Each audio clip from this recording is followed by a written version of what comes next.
Medios UDEC. Martes 25 de julio, muy buenas noches, bienvenidos y bienvenidas a Medios UDEC, pluralismo informativo desde la región del Biobío y la región de Ñuble. Estamos de regreso y con temáticas que a ti te interesan, nacionales y por supuesto de la región de Ñuble y Biobío. El día de hoy vamos a conversar sobre las siguientes temáticas, pasamos a revisar los títulos de este Medios UDEC. Hoy tendremos el tema relacionado al proceso constitucional. ¿En qué etapa va esto tan importante para nuestro país que nos va a llevar a un plebiscito de salida el 17 de diciembre? Te vamos a contar los detalles en este programa. También vamos a estar conversando sobre el caso Fundaciones, las aristas de las dos regiones, ¿cierto? Que el día de hoy también te llevaremos, Biobío y Ñuble, además de todo lo que ha pasado en los últimos días.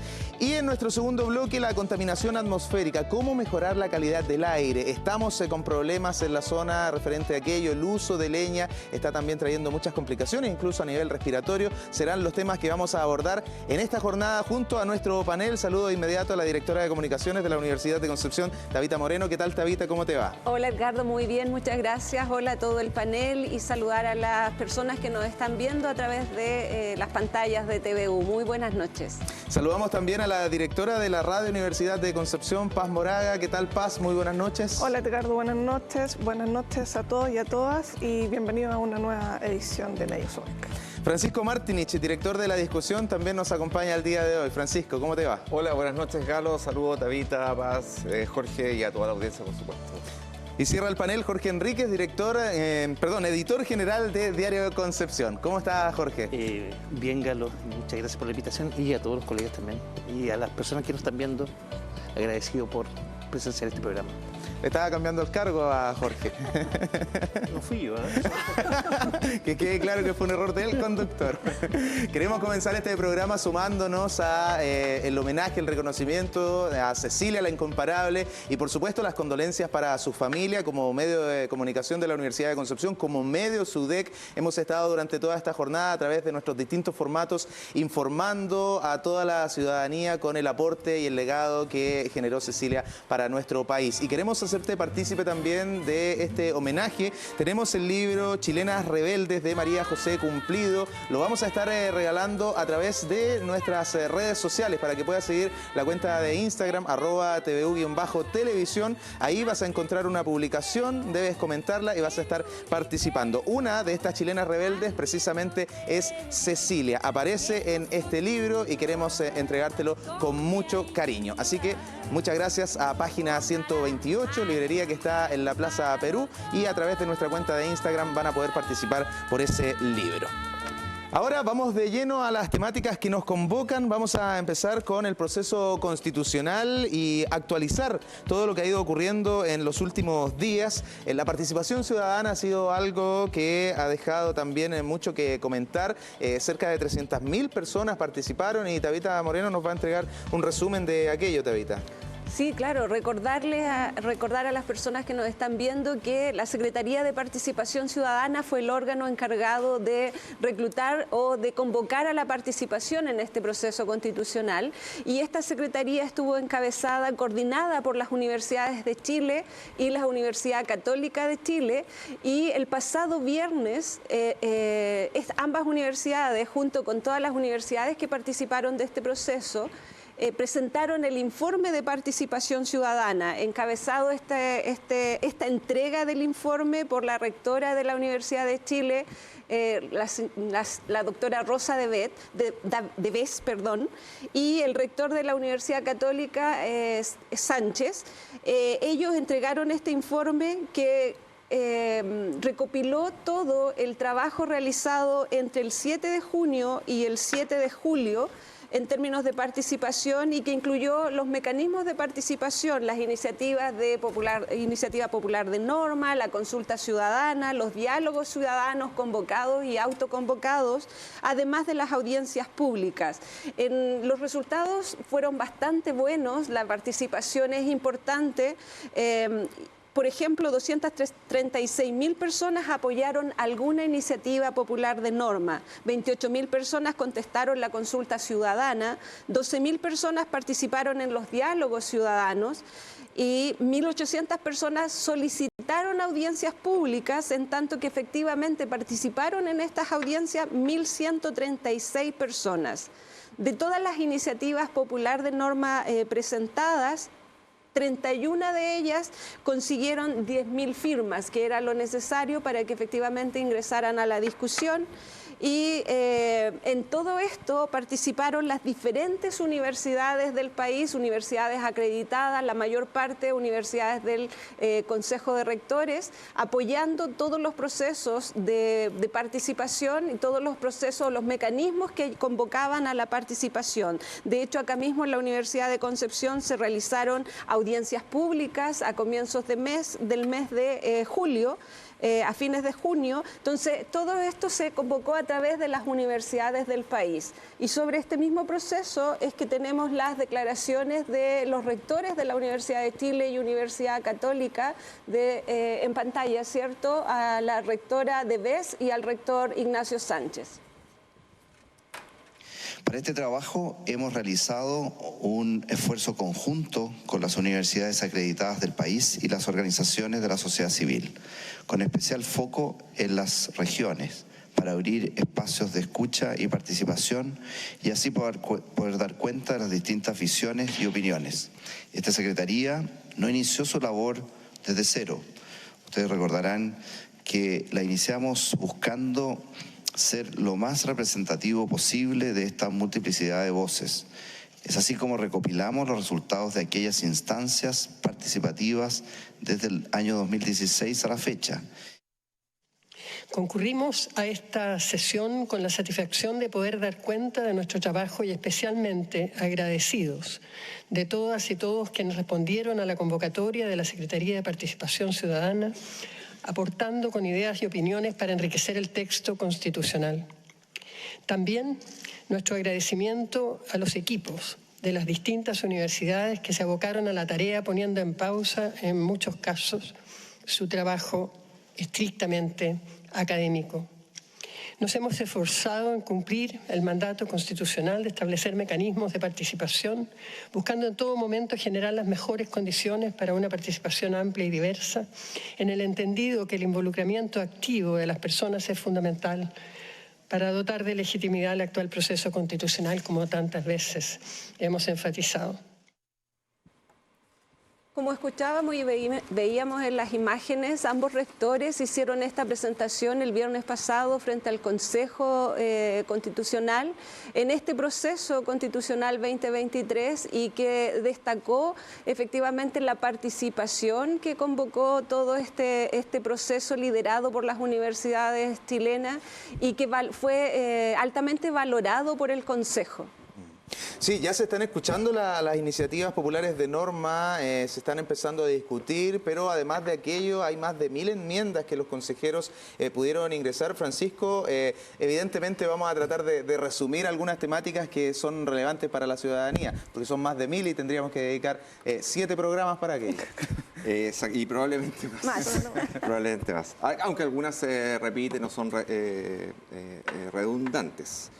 En opinión, digamos, de quienes hayan hecho alguna mirada general respecto de esta cantidad de enmiendas. 1.400 de ellas solo del Partido Republicano. Eso generó harto ruido porque finalmente, por una parte, son enmiendas que, se entiende, son correcciones, ¿no es cierto?, a lo propuesto por la Comisión de Expertos, que fue un trabajo finalmente bastante destacado en cuanto a, por una parte, la conformación de la comisión, la paridad de género que había en ella, el perfil profesional de quienes participaban y también ciertos equilibrios políticos. Entonces era una comisión que finalmente hizo una propuesta que de alguna forma, desde el punto de vista teórico, era bastante equilibrada. El anteproyecto. El anteproyecto. Y este anteproyecto, bueno, recibe 1000 enmiendas y 400 desde un sector que es bastante, bueno, el sector más conservador, que tiene mayoría, digamos, dentro del Consejo, y ha hecho propuestas, o tiene propuestas, digamos, de enmiendas que son bastante controversiales algunas, como por ejemplo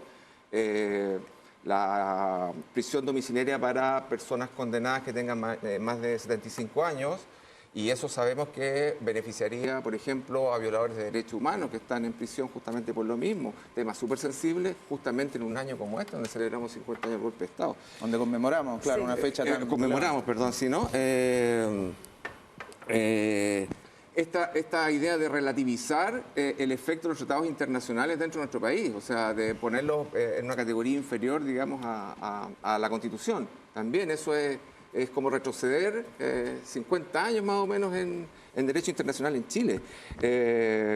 Bueno, se relativiza también el Estado Social de Derecho y aparecen también otras limitantes, por ejemplo, lo que se ha avanzado en derechos reproductivos y en equidad de género. Entonces, muchas de estas enmiendas, la verdad que uno se pregunta si efectivamente van a terminar generando un ambiente de mayor disenso y mayor controversia, que es todo lo contrario a lo que se busca y casi operando en la misma lógica que operó en la convención anterior, ¿no es cierto?, donde el poder hegemónico de un sector terminó frustrando el proceso. Ahora, hay temas también relacionados a la seguridad, Jorge. Tú también estuviste revisando las enmiendas, insistimos, más de 1000, se suma a las iniciativas populares de norma. Vamos a tener una discusión bien interesante desde ese punto de vista porque son temáticas transversales y que apuntan a cosas que les preocupan o que nos preocupan como chilenos, como chilenas, pero también, y ahí está el miedo, que le preocupan o le interesan a algunos grupos solamente. Claro, como tú lo señalabas, por ejemplo, desde el punto de vista del Partido Republicano y un sector más de derecha, están planteando el tema de la defensa nacional, de establecer una reestructuración de esa perspectiva. Pero desde el punto de vista de donde podría eventualmente haber acuerdo en la centro derecha en algunas enmiendas que son como que generan consenso entre los dos bloques, republicano y Chile Vamos, se apunta principalmente, como te decía al principio, a crear este capítulo llamado Defensa Nacional, la libre elección en salud. También se plantea como que puede tener efectivamente apoyo y ahí sumar los 3/5 que son necesarios para generar la aprobación de estas normas. La libertad para elegir una institución que administre los ahorros previsionales, tema que está también hoy día dentro de la polémica por la reforma previsional. Y porque se restó también parte de la oposición. Parte de la oposición. A propósito de todo lo que ha en la reforma, ocurrido, digamos. Pero donde no se restan es justamente y en este debate constitucional, que al parecer, como les decía, en estos 3 puntos, si hay acuerdo en Chile Vamos y si hay acuerdo en los republicanos, por lo tanto se podría generar cambios reales en el proyecto final, digamos. En el oficialismo, por otro lado, pese a que no hay una mayoría, también presentaron algunas enmiendas que están vinculadas justamente un poco a lo que hablaba Francisco al inicio, en proteger un poco el anteproyecto que se crea en la comisión de expertos. Pero aún se ve débil la posición. Bueno, es débil en términos de votación, de influencia. Que hacer, digamos. Claro, pero también comunicacionalmente se ve débil a la centroizquierda defendiendo de alguna forma sus principios e ideas. Y son 3, o sea, para cerrar, son 3 cositas. O sea, protección al sistema electoral, considera si un hecho que es llamativo es asegurar los escaños reservados para pueblos indígenas, tema también que fue polémico y haya traído controversia anteriormente, digamos.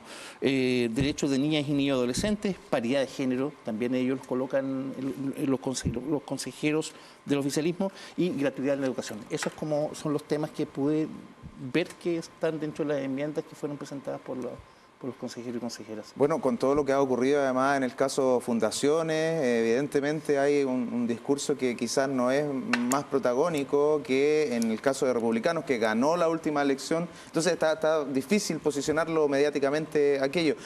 Muchos se preguntan también, Paz, qué es lo que viene, ¿cierto? Porque ha pasado un tanto desapercibido el trabajo del proceso, a pesar de que se está comunicando constantemente y en los medios de UDEC también estamos difundiendo, pero en términos generales, la ciudadanía quizás con otras coyunturas se ha perdido en el rumbo que tiene este proceso. Sí, Edgardo, bueno, la verdad es que vienen un par de hitos que son relevantes y que tienen que ver con el debate que va a tener el Consejo y que deberán votarse a partir del 1 de agosto próximo, que tiene que ver con la enmienda y con todo lo señalado por Jorge y por Francisco. ¿Cuál es el plazo que tienen? Bueno, todos conocemos que el plazo máximo eran 5 meses, entonces el 7 de octubre ya toda esta discusión debería estar cerrada. Para después, esta instancia va a tener que pasar a entregarse el proyecto a la comisión experta y posteriormente, un mes después, se entregará el proyecto final, que será sometido al escrutinio popular, como todos sabemos, el 17 de diciembre, donde ahí tendremos que ir a votar. Voto obligatorio nuevamente, eso ya está establecido, así que no hay que restarse y obviamente, aunque no fuera obligatorio, no hay que restarse de esta importante votación que, como estamos comentando, se ve un poco compleja. Oye, a propósito, esta semana vence el plazo para cambiarse de domicilio electoral. Así es, así es. Paz, en lo que viene del proceso, ¿se ven algunas luces respecto de lo que hará el Consejo con lo que les entregó, los insumos entregados por la Secretaría de Participación Ciudadana?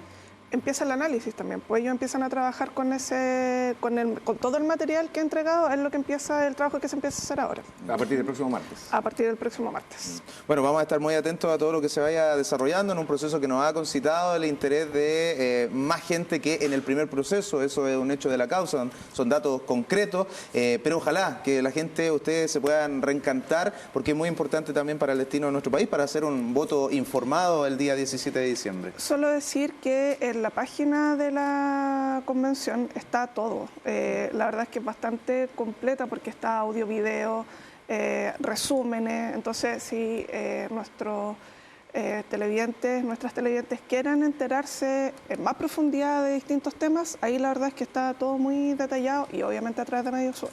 Procesoconstitucional.cl, ese es el sitio web, tiene enlace a redes sociales, harto material audiovisual y, como decía Paz, a través de la discusión, Diario Concepción, Radio UDEC y TVU también vamos a seguir informando. Y algo que hemos informado también tiene que ver con la asignación de recursos fiscales a fundaciones, toda esta polémica en la cual se ha envuelto a muchísima gente, se han allanado casas en regiones, sigue la Fiscalía investigando, hay una arista política evidentemente y también hay investigación acá en nuestra zona, región del Biobío, región de Ñuble. Francisco, la situación en Ñuble con este caso tan bullado, ¿cómo se ha ido desarrollando? No hay una investigación ni judicial ni de Contraloría en el caso de Ñuble. Sí se ha solicitado en el caso de parlamentarios los antecedentes detallados a través de transparencia. El gobierno regional, bueno, los entregó, preparó también un informe. La región de Ñuble, como es joven, es nueva, tiene 5 años, recién va a cumplir, la verdad que no tiene un gasto importante, digamos, una destinación importante de recursos públicos a fundaciones y corporaciones. Desde el gobierno regional me informan, digamos, de acuerdo al reporte que ellos van a entregar, que son 8.300 millones desde 2021 a la fecha. Y eso incluye 8.300 millones, eso incluye también el trabajo que ha sido post-incendio, no post-catástrofe. Las asignaciones también a algunas fundaciones para ese objetivo. Las instituciones con las que han trabajado son 7 en total. Y bueno, ese es el estado de situación de Ñuble. Como digo, los montos no son altos y las fundaciones tampoco y corporaciones tampoco son muchas porque la región lleva muy poco tiempo como tal. O sea, hasta el momento no hay inconvenientes mayores en Ñuble. Hasta ahora no, pero hay que entender, sí, que hay una investigación nacional del Ministerio Público, hay también la Contraloría, también ha realizado una investigación nacional. Las comisiones parlamentarias también están operando. Vimos que el ministro de Vivienda estuvo en el Senado, también hay una en la Cámara de Diputados. Y por último, bueno, también hay una comisión de expertos que el gobierno designó con 6 especialistas de reconocida trayectoria y historia de vida, digamos que uno podría decir, son gente transparente, probidad reconocida, y que tienen por objetivo justamente analizar y establecer regulaciones o propuestas de regulaciones para las fundaciones. Pero eso es en el caso de Ñuble. Sí, una cosa es el ilícito, pero otro también el cuestionamiento a la forma en la cual se están entregando estos recursos. ¿Irá a haber algún cambio o no en la manera en que se están traspasando o se está trabajando con corporaciones, con fundaciones, Jorge? Eso es una pregunta abierta que todavía no tiene respuesta, yo creo, pero... Esto data de 2016, ¿eh? Desde 2016 que se puede contratar directamente a fundaciones y corporaciones de acuerdo a la ley nacional. Bueno, como decía Francisco, es parte de los análisis que tienen que salir tras las investigaciones que están abiertas. En Biobío también tenemos también trabajo Contraloría, que llamó y pidió todos los antecedentes de todas las regiones, digamos, no solamente vinculados a lo que pasó en Santiago con este tema, pero específicamente en relación a Biobío hay algunos datos que podemos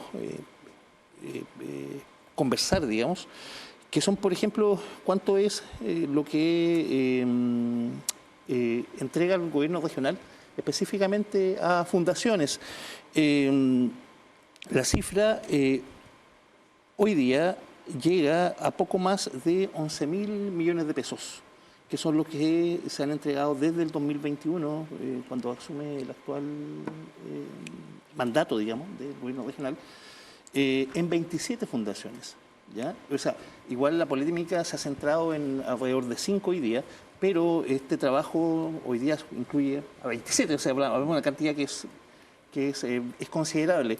Porque en un principio, disculpa, estaban vinculadas a vivienda, ¿cierto?, a través del Servio, pero hoy también se ha abierto el abanico de investigación. Claro, lo que pasa es que, claro, en eso hay dos líneas. Uno, lo que tiene que ver con la Delegación Regional del Biobío, donde aparecieron donde primero se centró la polémica a partir de lo que pasó en el norte con Democracia Viva, y después esa polémica se traslada por algunos vínculos que se generaron en la Delegación Regional, por algunos recursos que entregó Servio a otra fundación que se llamaba Urbanismo Social, que estaba vinculado por trabajos anteriores al actual mandato de la Delegación Regional. Eso es una línea, esos antecedentes están todos también puestos en investigación y de hecho lo han señalado las autoridades regionales, total apertura para que se pueda investigar porque, bueno, al parecer solamente hay un conflicto de interés, podría eventualmente generarse eso, pero eso tiene que llegar a una conclusión, digamos, hay una investigación abierta, eso no podemos referirnos. Pero por el lado del gobierno regional, para andar un poquito más rápido, tenemos, son alrededor de 5 fundaciones las que se están cuestionando, pero más allá de esas 5, como te decía, está el trabajo que se ha realizado con el desafío, con la Fundación Desafío Levantemos Chile, también está el tema de los recursos que se entregan a través a las corporaciones, ¿cachai?, como el Teatro Biobío, Desarrolla Biobío y el punto central que también en algún momento se ha planteado es saber si efectivamente esto va a afectar, estos cuestionamientos, al proceso descentralizador. De alguna manera acá igual se cuestiona esta distribución de recursos locales y la pregunta es si se van a regular, hasta qué punto van a poder decidir los gobernadores o qué van a decidir. Es interesante claro, ¿qué eso. significa la regulación desde Santiago? ¿Qué significa? Bueno, una de las cosas que nadie reconoce, dice abiertamente, pero sí reconocen en off, es que desde que estalló este caso, a la fecha, las operaciones para transferir recursos están prácticamente todas congeladas. Contraloría prácticamente no ha dejado pasar nada. Entonces, igual esto complica porque finalmente esto ha significado auscultar todo, no solamente aquellas que están participando en vivienda y están bajo la figura de Democracia Viva, ¿no es cierto?, que son fundaciones relativamente nuevas, donde aparecen como más oportunistas, ¿no? Pero hay otras que tienen mucha y trabajan en otros ámbitos. Recordemos que las fundaciones no solamente están en vivienda, trabajan pobreza, drogas, rehabilitación, patrimonio. Exacto. Entonces son muchos los ámbitos que donde, por distintas razones, el Estado descansa en estas instituciones descansa entre comillas, ¿no? Les solicita ayuda para realizar sus labores. Acá claro, literalmente no tienen los recursos, humanos, digamos, las personas para realizar ese trabajo. Tal cual, ¿no? Yo iba a decir que literalmente aquí pagan justos por pecadores, porque hay procesos, hay proyectos en desarrollo, hay gente que entregó su trabajo, que está esperando a lo mejor obtener su sueldo por aquello, pero como dices tú, está todo congelado. En off también a mí me confirmaron del gobierno regional, al menos por un tiempo no se va a seguir trabajando de esta manera hasta que se esclarezca todo. Lo que me preocupa también tiene relación con la fe pública, porque ya qué institución falta que aparezca, ¿cierto? Los partidos políticos ya eran de los menos valorados por la ciudadanía, pero con esto la democracia no se fortalece, sino que todo lo contrario. O sea, ya si las autoridades, ¿cierto?, tienen conflictos de interés y hay cosas raras, nos va quedando poca esperanza, ¿o no? Eso por una parte incrementa las desconfianzas, además que ya es un problema a nivel de ciudadanía, la desconfianza en las instituciones públicas. O sea, que pero además, los discursos populistas. Además, pero yo quisiera reiterar lo que señala Jorge, que efectivamente esto podría significar un retroceso importante en términos de descentralización y que todas las decisiones otra vez vuelvan a tomarse desde Santiago. desde el gobierno central. Al final, solamente para cerrar y tomando en cuenta la pregunta que se planteó al inicio, el tema de uno esperaría que, claro, o sea, si se mejorara la fiscalización, yo creo que hay un acuerdo un poco transversal en ello, que sí, tal vez falta que estos recursos que se entregan directamente tengan una mayor fiscalización. Yo creo que eso no hay duda. ¿Tú dices como para mejorar la entrega de recursos? Pero tal vez no atacar justamente esta facultad, digamos. Yo creo que no sería aceptado, por lo que dice bien Francisco, todas las fundaciones que trabajan junto a esto, que no son nuevas y no son oportunistas, que necesariamente requieren de esos recursos para poder seguir funcionando. ¿Quién más? Bueno, el Estado tiene la capacidad para... Tiene la capacidad, y son justamente las áreas más sensibles, donde nadie se quiere meter, perdón la expresión, ¿no? O sea, además, pobreza, droga, rehabilitación de alcohólicos... y fundaciones además que tienen experiencia, que han ganado expertise, trayectoria en temáticas muy específicas en las cuales el gobierno por sí solo no tiene la capacidad. Yo creo que ahí el problema, Paz, disculpa, tiene que ver también con estas fundaciones que se crearon a la rápida, ¿cierto? Hace poco tiempo, sin la expertise que señalaba Tabita, en donde además hay vínculos con partidos políticos, pero reconocemos el trabajo y lo que se ha hecho por años con fundaciones ligadas precisamente a otras instituciones como el Hogar de Cristo o a empresas incluso. Entonces yo creo que tiene que ver con esas, no fundaciones fantasma, pero sí que aprovechando este vacío o esta forma de trabajar, ingresaron también al sistema. Sí, yo creo que el coletazo va a ser un poco doloroso, lo más probable, porque obviamente las investigaciones tienen que continuar. Pero como región, como decía Tabita y Jorge, tiene que ver todo el tema de la descentralización, que claramente lo más probable es que nos vamos a ver afectados, y también la burocracia que lo más probable nuevamente van a tener las fundaciones para poder ejercer estas labores que ellos hacen. O sea, por ejemplo, el Desafío Levantemos Chile, que es una organización que necesita actuar de manera rápida, lo más probable es que ya esa manera rápida a lo mejor no va a existir. Yo creo que va a haber un cambio de cultura importante en ese sentido a raíz de esto, y ojalá que no se meta el populismo aquí, porque ahí es cuando esto empieza a fallar, porque se empiezan a tomar decisiones en base a qué es lo que se ve mejor y no necesariamente a qué es lo que es mejor para la comunidad o para quienes se ven beneficiados con esto. Sí, yo creo que eso igual es un efecto, escuchar a personas que dicen que son de los trigos más limpios y que ellos nunca han metido las manos, que no están involucrados en nada, lo hemos visto y lo vamos a seguir escuchando de cara a una campaña además que se viene para el 17 de diciembre y ligándolo con el tema del proceso constitucional, va a ser también una temática que vamos a escuchar en más de alguna discusión y por qué no, que va a quedar también plasmado en el proyecto. Tenemos que hacer una pausa, les recordamos que estamos sorteando este libro a través de la cuenta de Instagram, @tvu_televisión, Chilenas Rebeldes, a propósito del fallecimiento, la pérdida, la partida de Cecilia la Incomparable. Queremos agradecerle a Tabita Moreno que nos ha acompañado en este bloque. Tabita, la invitación también a que la gente pueda seguir con nosotros, porque vamos a hablar de contaminación atmosférica, uso de leña y otras aristas vinculadas en el segundo bloque. Sí, la invitación es a seguir con nosotros en el segundo bloque, pero también a revisar los medios UDEC. Mañana, Diario Concepción, con información de la que hemos estado conversando en este programa, y Radio UDEC y Diario La Discusión, todos los medios de la Corporación Universidad de Concepción integrados, unidos para llevarles a ustedes la mejor información de nuestra zona. Muchas gracias, Tabita. Gracias a ustedes, que tengan buenas noches. Pluralismo informativo desde la región de Biobío, Ñuble. Y a propósito de lo que comentaba Tabita, vamos a separarnos brevemente. Tenemos un spot de la universidad para que conozcan más de los 104 años de trayectoria de esta centenaria casa de estudios, y también un spot de los medios UDEC. ¿Cuál es el grupo que conforma los medios UDEC? Veámoslo en estos comerciales.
Medios UDEC, el grupo de medios de comunicación de la Corporación Universidad de Concepción. Medios UDEC está integrado por Diario Concepción.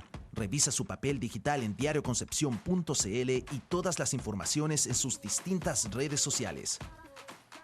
TVU, Televisión de la Universidad de Concepción. Sigue sus señales en televisión, cable operadores y redes sociales. Radio UDEC 95.1 FM, radiodec.cl y todas sus redes sociales. Y La Discusión, el diario más leído de la región de Ñuble, ladiscusión.cl, Radio La Discusión 94.7 FM y sus multiplataformas. Medios UDEC, el grupo de medios de comunicación de la Corporación Universidad de Concepción.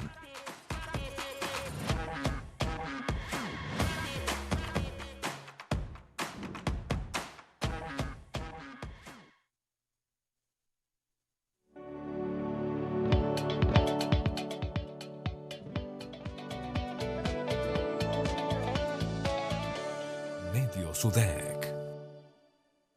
Ya estamos de regreso a través de las pantallas de TVU con este programa llamado Medios UDEC y les vamos a presentar de inmediato la gráfica de nuestro invitado. Se trata del académico Jorge Jiménez, docente, director del Departamento de Ingeniería Industrial de la Universidad de Concepción, ingeniero civil industrial, magíster en Ciencias de la Ingeniería de la Universidad de Concepción, doctor en Ingeniería de la Washington State University y además con distintas líneas de investigación que vamos a desarrollar de inmediato. Los saludo, profesor, ¿cómo está? Muchas gracias por acompañarnos esta noche.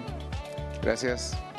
Y como les señalaba, ¿cierto? Líneas de investigación. Tenemos una gráfica que apoya aquello, líneas de investigación del académico, gestión de la calidad del aire, tecnologías y sistemas de control de emisiones atmosféricas en el sector productivo, también leña y tecnologías de combustión de biomasa en el sector residencial, sustentabilidad de los desarrollos energéticos, proyectos energéticos y medio ambiente. Queríamos consignarlo para darle un poco de contexto a todo lo que vamos a conversar. Jorge Enríquez.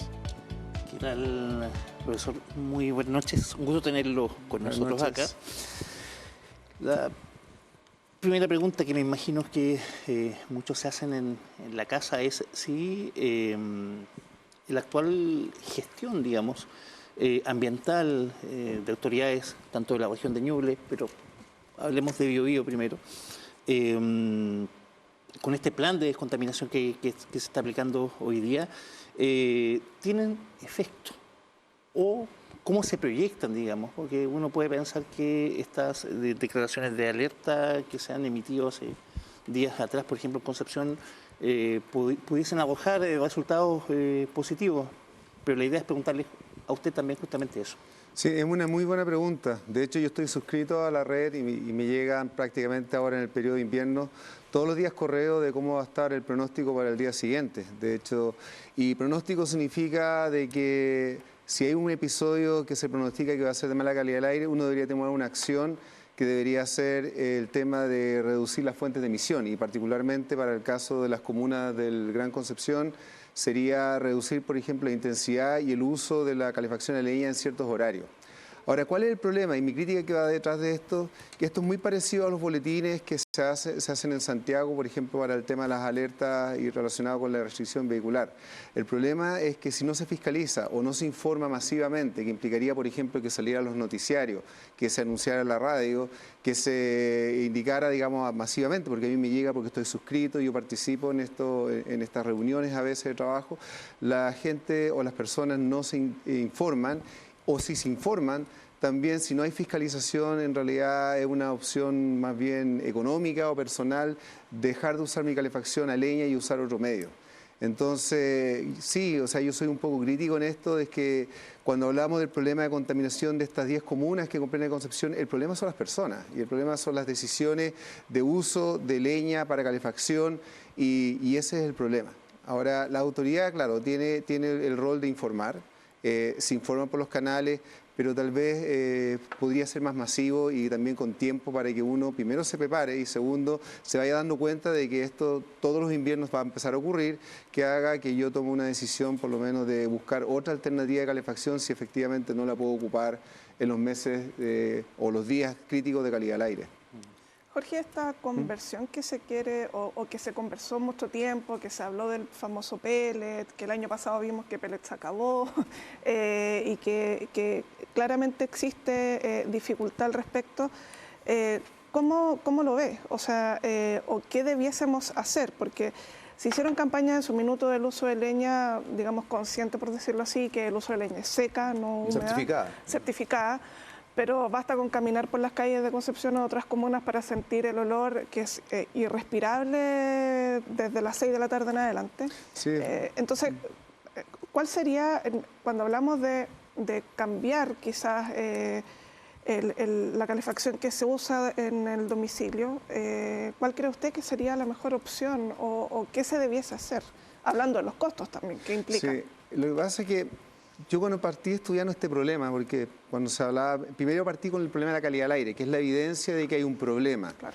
Estamos hablando de ya hace varios años, después de Santiago se empezó a detectar problemas en Temuco, ¿cierto? Y así fueron cayendo varias ciudades, dentro de las más importantes, estamos hablando de Coyhaique, que fue una de las ciudades más contaminadas de Chile, ¿cierto? En su momento, cuando se hablaba de que para el proyecto de Hidroaicén, siempre contrasto esto, que por muchas personas que no conocían esa región, hablaban de que era un lugar prístino, pero en realidad las ciudades, principalmente Coyhaique, ¿cierto?, que tenía la mitad de la población, tenía graves problemas de contaminación. Y así se empezó a evidenciar en todas las ciudades que se midieron, incluyendo las comunas de Gran Concepción.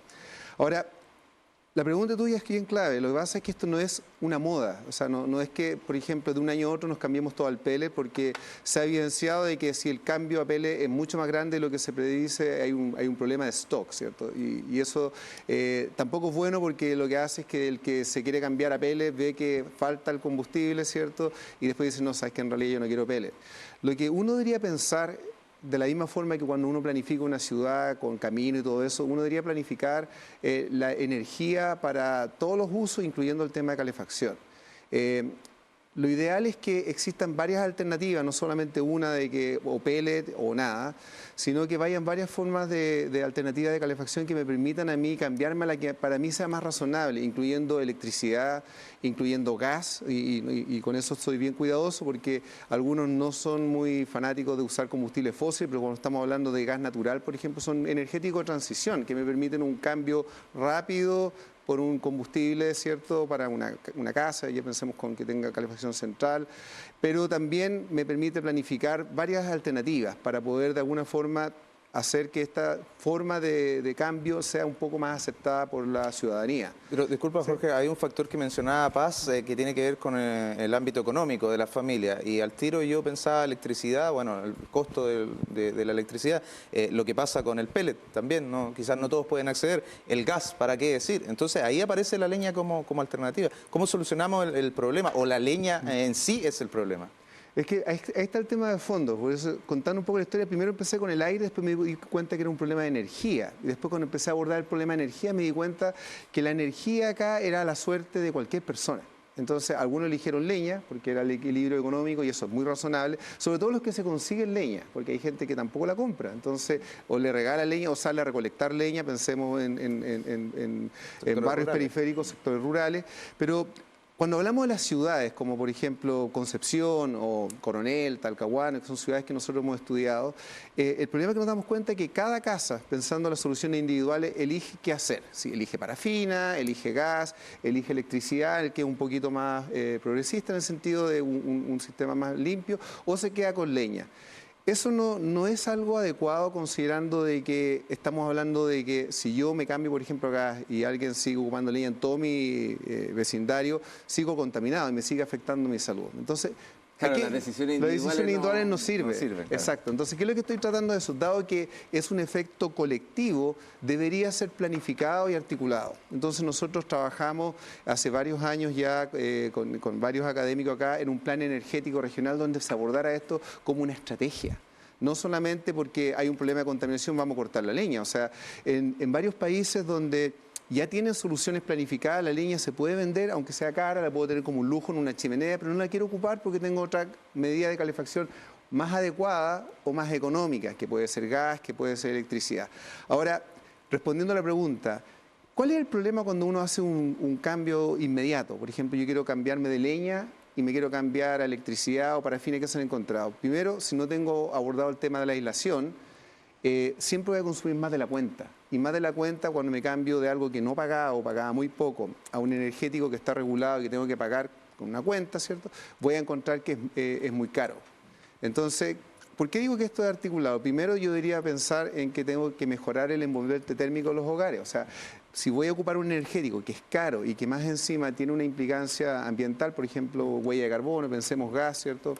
Yo debería tratar de bajar lo más posible la demanda de energía en calefacción, sobre todo considerando que Concepción está en una zona que no es muy fría. O sea, discúlpeme, yo he vivido en lugares donde está nevando en invierno y eso es frío. Acá las temperaturas son relativamente moderadas, ¿cierto? Y a pesar de eso tenemos altas demandas de calefacción.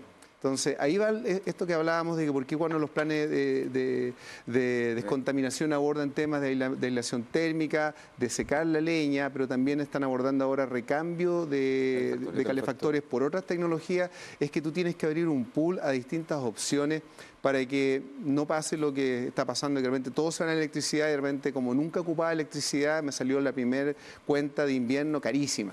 Claro, porque estoy pasando de no consumir casi electricidad y con el régimen tarifario me salió una cuenta súper alta. O en el caso del pellet, ¿cierto? Que me doy cuenta ahora que estoy pagando un energético de que a pesar de que los equipos a pellet son más eficientes, estoy pagando mucho más porque tengo pérdidas de calor por toda la casa. Exacto. Entonces, ahí creo que es importante lo que señala Jorge, esa sincronía en las medidas, ¿no? Yo provengo de la región de Ñuble, particularmente en la ciudad de Chillán, donde ya hay un plan de descontaminación que tiene 7 años de vigencia. Y el gran problema es justamente esta disparidad en el avance de las medidas. Ninguna ha avanzado de acuerdo al cronograma, para ser honesto. Y ahí hay un gran problema, el financiamiento. O sea, el financiamiento fueron medidas, los planes de descontaminación son ordenados por el Ministerio del Medio Ambiente, pero no pone ni uno. Quienes financian los planes de descontaminación hoy en día son los gobiernos regionales. Cada región está financiando su plan de descontaminación. Pero ¿cuál es el tema? Eso alcanza quizás para reconvertir calefactores. En el caso de Chillán, profesor, se han cambiado 10.000 calefactores de una meta de 20.000. Sin embargo, las viviendas aisladas no superan las 2.000.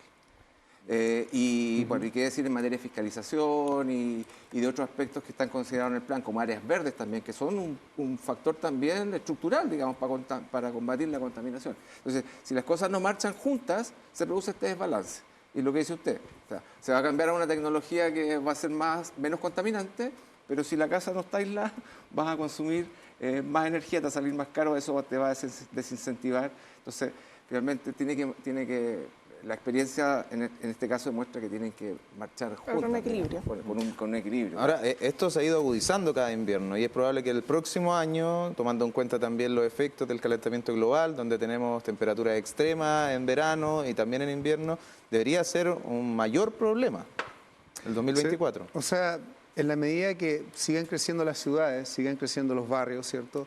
Y la forma, bueno, yo siempre digo que a lo mejor cuando uno crece, pensemos por ejemplo en Concepción, como ciudad, la parte del centro, ¿cierto? Está creciendo verticalmente. Yo sé que hay muchos opositores, y lo digo acá, que no quieren edificio en altura, pero si uno lo piensa, verticalmente es una solución más sostenible para el tema del aire que tener pequeñas casas individuales, cada uno con una chimenea, me refiero, con un ducto y una estufa. ¿Por qué?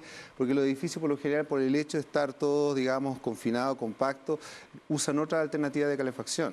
Probablemente los que viven en los edificios usan electricidad o pueden usar gas, ¿cierto?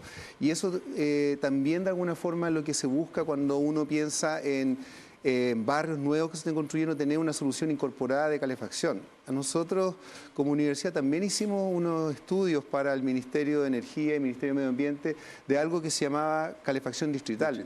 Sí. Y yo siempre hablo de que cuando la Universidad de Concepción aquí en el campus Chillán se creó, se dio una solución de calefacción que es la central de calor que tiene la universidad. Y siempre le muestro a mis estudiantes a la planta baja. ¿Se imaginan que cada edificio o cada sala tuviese una estufa propia? Sería un campus lleno de humo, ¿cierto? O que cada facultad o cada departamento estaría preocupado de comprar gas o comprar distinta energía, sino que la energía se entrega a la planta del campus, ¿cierto? Como una central de calor que está operando y que estuvo recientemente en reparaciones. Y eso también se ha hecho en varias ciudades donde el frío es un problema. Entonces, ¿qué es lo que se hace? Si estoy en la zona urbana, densamente poblada, yo entrego calor como un servicio.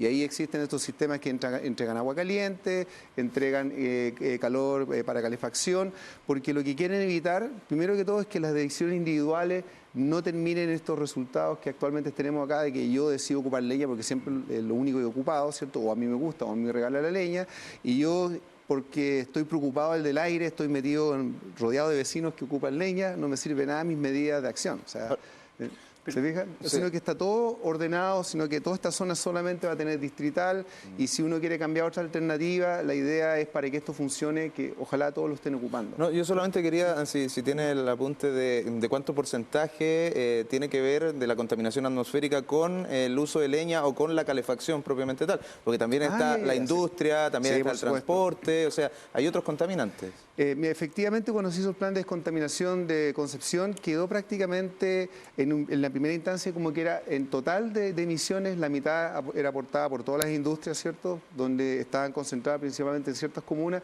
y el resto provenía de leña. Pero eso a nivel anual, pero si uno lo ve, por ejemplo, en el caso estacional, donde esas emisiones anuales prácticamente se intensifican en unos pocos meses en el invierno, definitivamente en los meses de invierno el principal aporte viene del uso de la leña. O sea, claro, porque las industrias funcionan por lo general todo el año, ¿cierto? Y eso también hay que considerarlo. Y además hay otro efecto que siempre lo menciono.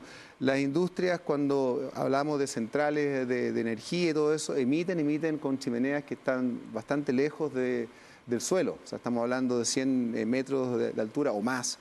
Siendo que cuando uno ve el ducto de una chimenea que sale de una vivienda, ¿cierto?, de un piso o de 2 pisos, ¿cierto?, no está muy cercano a la superficie, ¿cierto? O sea, se ve la nube, menos de 10 metros, Collado, por lo tanto, Santa Sabina. Exactamente. Entonces nosotros hemos hecho, como tenemos muchos estudiantes acá y también tenemos que hacer cosas creativas, hemos hecho vuelos con drones equipados con instrumentación para medir la contaminación en distintos lugares. Hemos medido cerca de la costa, Valle Nonguén, que es como replicar un poco lo que ocurre en Chillán, ¿cierto?, porque es un valle, y nos damos cuenta de que en las tardes, al volar, ¿cierto?, toda la contaminación que uno ve está confinada a los primeros 20 metros y hacia arriba está relativamente limpio. Y ahí se ve el efecto que es marcado desde donde se está emitiendo, que está en este caso sería de la estufa de las casas, ¿cierto?, porque está muy abajo.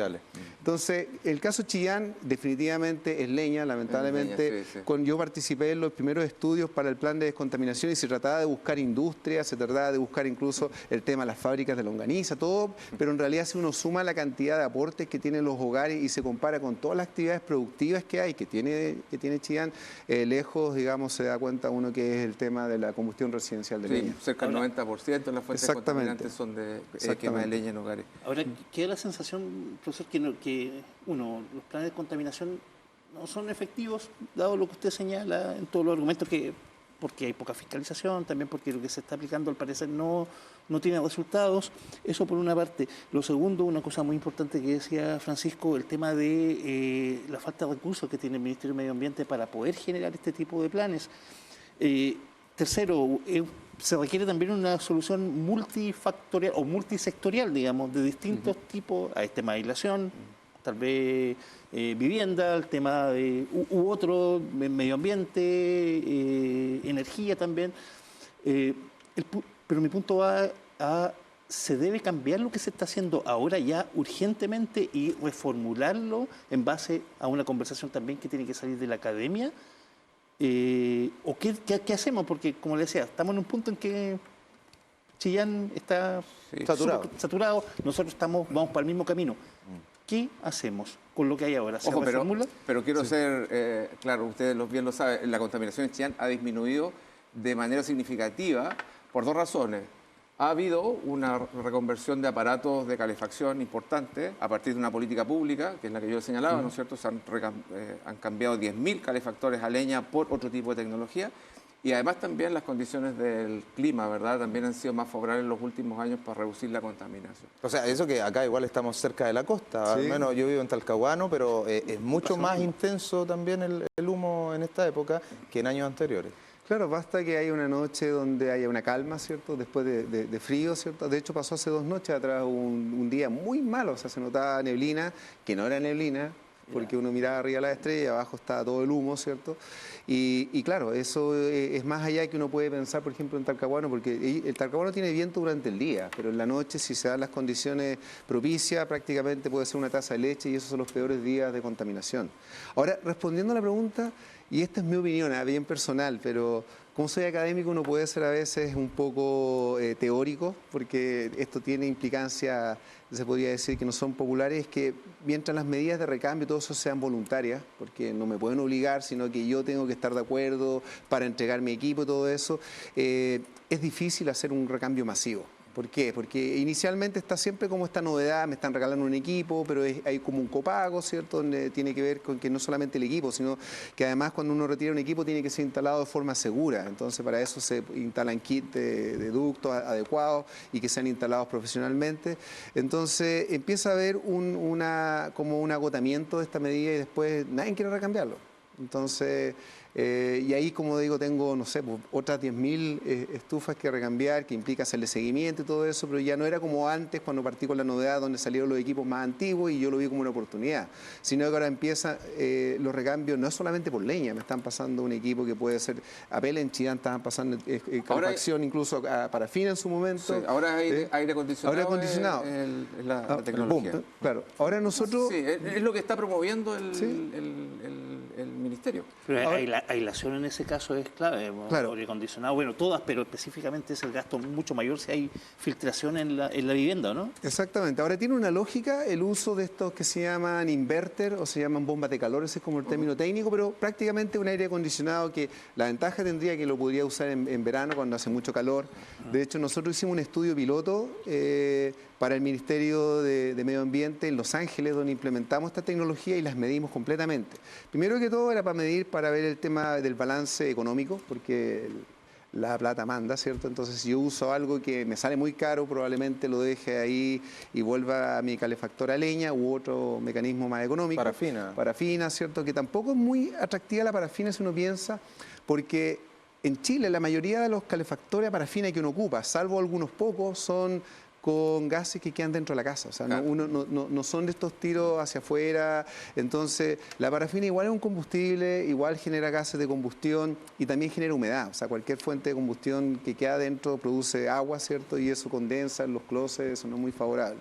Pero para terminar la idea, lo atractivo de las bombas de calor, y con eso termino mi idea, es que si tengo una casa adecuada, puedo bajar los costos, pero también piensen ustedes en la estrategia de mediano plazo que tiene el país de pasar toda la energía renovable del tema eléctrico. Entonces, ¿qué significa?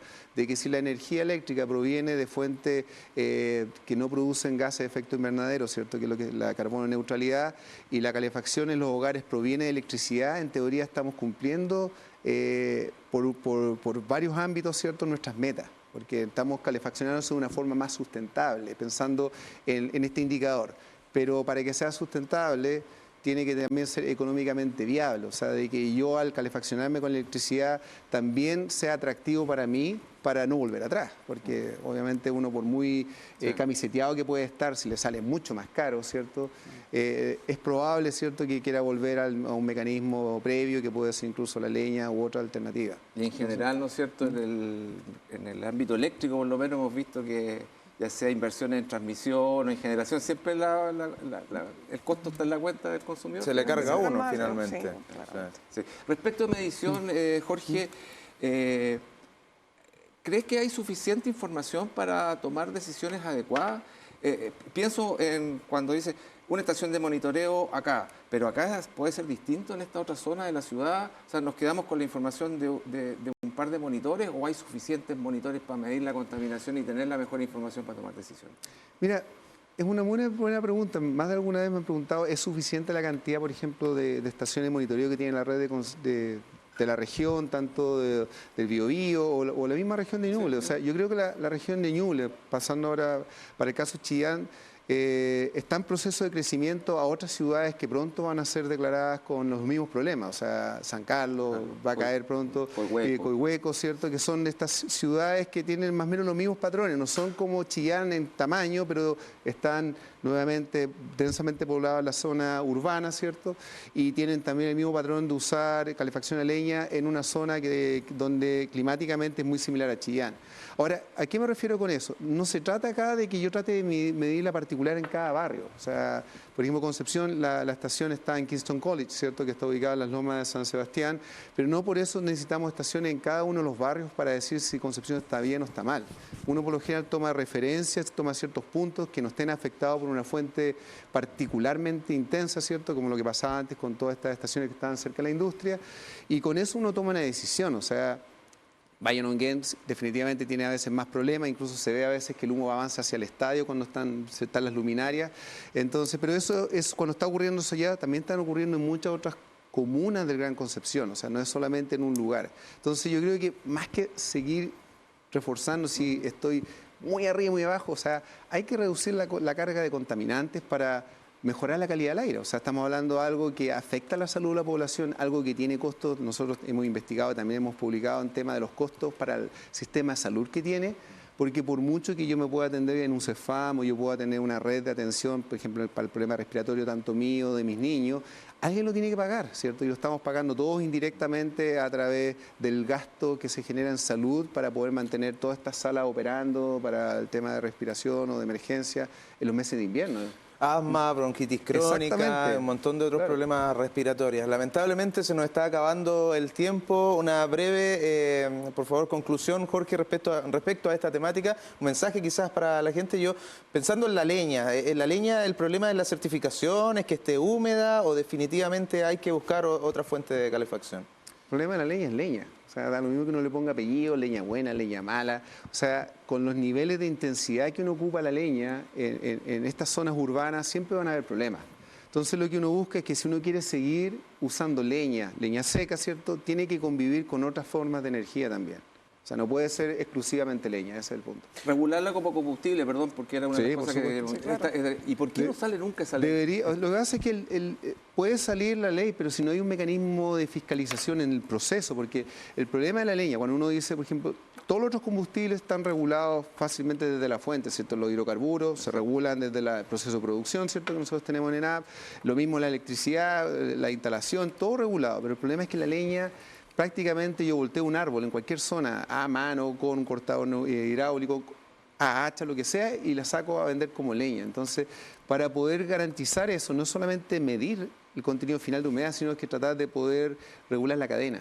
Y ahí está lo complejo, que es dispersa, no en todos los lugares es igual. Hay mucha opacidad, de hecho, nunca se sabe cuánto dinero mueve todo eso. O sea, ¿o se sabe? Se estima. Se estima. Y es mucha plata.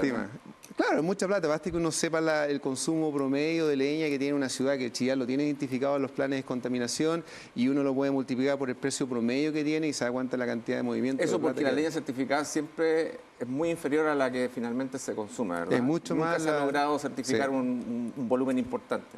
Claro, exactamente, la gran mayoría no es certificada y ese es el problema. Bueno, les quiero agradecer y especialmente a Jorge Jiménez, académico de la Universidad de Concepción, por habernos acompañado. Será hasta una próxima ocasión, Jorge. Muchas gracias por tu tiempo. Sí, muchas gracias a ustedes por la invitación.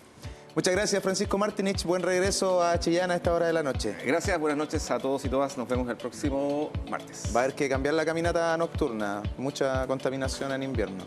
Sí, bueno, mascarilla. De hecho, fue una de las prácticas que aprendimos y que... Hay alternativas. Sí, pero bueno, en Chillán hay un sistema de detección y de restricciones. Hay restricciones incluso para la caminata. O sea, te avisan y nosotros, de hecho, en nuestros medios avisamos cuando el aire está malo y recomendamos no salga a hacer deporte, etcétera. Hay que ser obediente, como Jorge Enrique, editor de Diario Concepción. Después del diario, directo a la casa, no hay caminatas nocturnas para mí. No sale de noche. No sale de noche. Paz Moraga, directora de Radio UDEC, muchas gracias también. No, muchas gracias, buenas noches y que tengan una bonita semana y sigamos lamentablemente, calefaccionémonos con, ojalá sin leña. Como a buscar ahí las alternativas. Sí, y yo me voy a trasladar acá para contarles que vamos a regalar este libro que se llama Chilenas Rebeldes. Y miren, por favor, página 98. Cecilia la Incomparable, quien falleció el día de hoy, ¿cierto? Esta madrugada. Este libro a través de la cuenta de Instagram, @tvu_televisión, lo pueden obtener, así que ingresen a nuestra cuenta, síganos y sigan también a todos los medios UDEC. Muchas gracias, nos vemos la próxima semana en este espacio, Medios UDEC. Hasta la próxima.